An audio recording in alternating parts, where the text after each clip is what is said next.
Sorry? A long time, well, 12 years ago.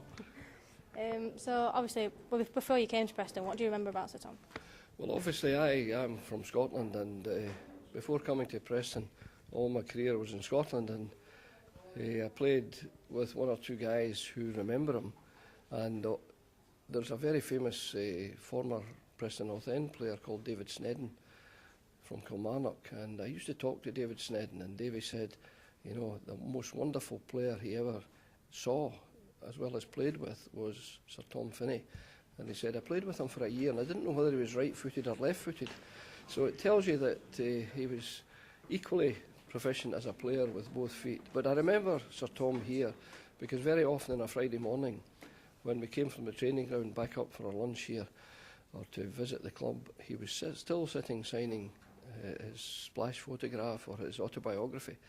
And he was so patient and courteous to everyone. But the main thing I think about Sir Tom Finney is the fact that he played for one club and one club only.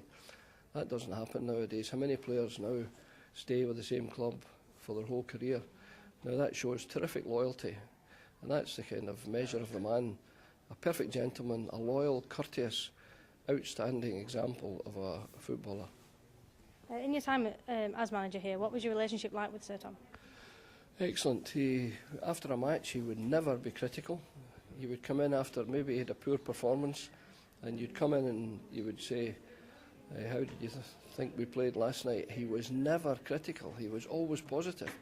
He always said, oh, if we lost, they were unlucky, or the referee, or something. But never a criticism of a Preston player.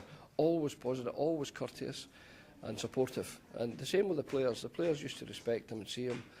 And he would always put his hand on their shoulder and say, that was a good performance, well done. You never heard him criticising. And, you know, I just feel that everything about the gentleman was positive. His whole demeanour, his whole courteous disposition, you just could not get a finer gentleman. I don't think I've met a man that in football everyone loves and respects. Thank you very much for that. Thank you.